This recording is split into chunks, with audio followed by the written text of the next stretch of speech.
All right, Super Bowl champion, Mr. Universe, star of First Things First, Fox Sports NFL analyst, and Mr. Wrong. He got on this show last week. He got on TV last week. He had a cigar. He had shades on. And he said the Cincinnati Bengals were going to win the Super Bowl. Greg Jennings, what do you have to say for yourself? You blew it! Greg, well, you weren't that far off, Greg. Hey, you good, Greg. I'm going to start, thank you, Rob, and I'm going to start this conversation in a positive light. Happy Valentine's Day to you guys, man. Yes, You see how I do this? I'm going to spread love, not hate. Greg, what'd you do for your wife? You got anything special tonight, or did you do anything over the weekend? Yeah, he got something special, yeah. I'm asking. Well, that's for him and his wife. It is for me and my wife and I, but one of the things we've always expressed to one another is we don't just make this big deal out of one day. We try to live our lives as Valentines to one another every single day. That's beautiful. I mean, Greg, and he's a romantic too. On top of all the other stuff I said. Greg, I took my wife to Paris for the weekend for Valentine's Day. See what it got Here me? he goes. Nothing. Go ahead, Greg. All right, Greg. So really, what'd you think? I mean, obviously it was a good game. I was happy about that. Just it was a close game. What'd you think? I mean, what was the deciding factor to you? Well, number one, it was a good game. I thought the deciding factor was obviously which offense was going to adjust. We saw both defenses adjust throughout the game and make some crucial adjustments to give their teams opportunity to win the game. However, I felt like I was waiting on the edge of my seat, or in this case, my big beanbag, like which offense is going to adjust? Like, is Joe Burrow going to make adjustments? Is Zach going to make some adjustments? Is Sean going to make some? And eventually, the Rams, Matthew Stafford, Cooper Kupp, made some adjustments and just said, you know what? You've been our guy all year. We're coming to you. We're going to make them guard you. We're going to make them cover you. And if they don't, hopefully we get some interferences, which they did. And I think they made the adjustments, and they leaned on what got them there, and it ultimately won them the game, along, obviously, with their defense. Greg, let me ask you about the flags at the end of the game. What did you make of that and the holding call in the end zone? So, one of those things. Not excuses. I'm just asking you about, you know what I mean? Like they weren't calling anything. It didn't seem, and then the flags came out. That's all. And I think that's where, as a player, you get a little frustrated because all game long there were some obvious tugs and pulls, and there were some plays that could have gone that we could have seen laundry on the field, but we didn't. Right. And so when that happens, the refs are pretty much telling you, even verbally, we're going to let some of these things go. We're letting you guys play. They will say that. And so when you know that and you see that all throughout the game, that's a tough call to make. It was, I can't say it was the wrong call, but watching it, even being a receiver, and I picked the Bengals, but that was, I've seen so much more and worse being called and receivers being raped, if you will, on the football field, more deserving of that one.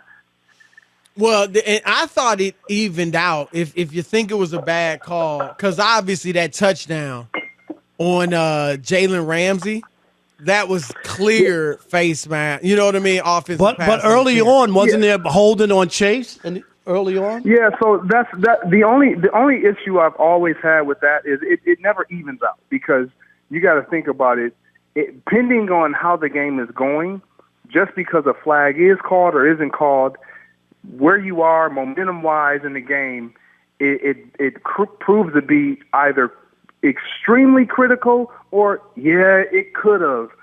Both of those plays were critical, but it was so early in the game, it would have had an opportunity there would have still been an opportunity for somebody to rebound, which they did in the Rams. And so for me, you can never say it evened out. Yes, I get what you're saying. In hindsight, it did even itself out. Congratulations to Matthew Stafford, man. I could not be more proud and excited for him, and even Odell Beckham Jr., Aaron Donald, they were deserving of a championship. They were. What do you think? Does this change any narrative for you as far as Stafford? We know he was kind of viewed as a guy that can't win big, a loser, for lack of a better term. Does this change that narrative for you? It definitely does. I've always, and we've always known Matthew Stafford to be one of the best talents in the game at the quarterback position. But we didn't know if his leadership abilities would be able to was enough to win with a team that had things lined up. And this year, he proved that. And it's not about proving people wrong. It's more about putting yourself and allowing a player to be in the right situation so that their talents can truly be identified and magnified on the level of where it needs to be in order for them to be elite. He's a Hall of Famer now. You think so? Can't deny it. You crazy, really? Greg. So. Greg, Wow. you must be crazy. I think I think he needs about 4 years. Greg, he hasn't even been an high-level All-Pro, Look, Greg. hey, Greg, listen, you are Rob, no. Let me listen. go. Wait a minute. Hold on. Let me just Listen. say this, and then let me say this. Okay. Please go read Richard Sherman and what he lays out, because if you think that a guy who's never been an All-Pro, never been the best player in the league, not one time. Even Eli Matt Ryan was has an MVP. He didn't win a Super Bowl MVP. For you to think he's a Hall of Famer is shocking to me. But go ahead, Greg. So tell me this. Is that the requirement now? No, I'm asking. I'm asking you. I'm just asking. You No, tell I me don't believe that so. you've never been the If great he an All continues- Pro. And I throw that out there loosely. He's a Hall of Famer now. If he continues to play at the level that he's played throughout his career, for the duration of his year, for whether it be 2, 3, 5 more years, and he has a Super Bowl championship, it is going to be hard to not allow him the opportunity to be voted as a Hall of Famer. Period. I agree with that, Greg. His resume will be matched with the Phillip Rivers and the Ben Roethlisbergers and the Eli's, or better when it comes to statistics, if he continues on this trajectory and he has a Super Bowl Greg, already. you just said he was a Hall of Famer. That's what you just said. Now you're backing down from that. No. So you're backing. No. You just said he was a Hall of Famer. So are you saying a Hall of Famer? He's a Hall of Famer right now? Is what you're saying? I'm concrete. I'm concrete where I'm standing. Okay. Greg, if 30, because I want to hear this from you as a receiver, former receiver. 30 seconds. Cooper Kupp, I felt like that last drive, everybody knew where the ball was going, and he still was getting open, double coverage. How tough was it what he did on that last drive?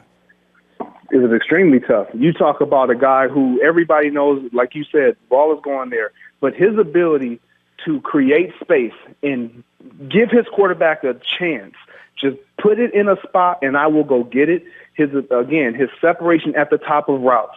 We always talk about route runners and at the line of scrimmage, how effective you have to be. He has a great awareness of when to be patient, when to be explosive, when to use his speed, all of those things, and we saw it on full display. Cooper Kupp is one of the best in the game, top 3 for sure.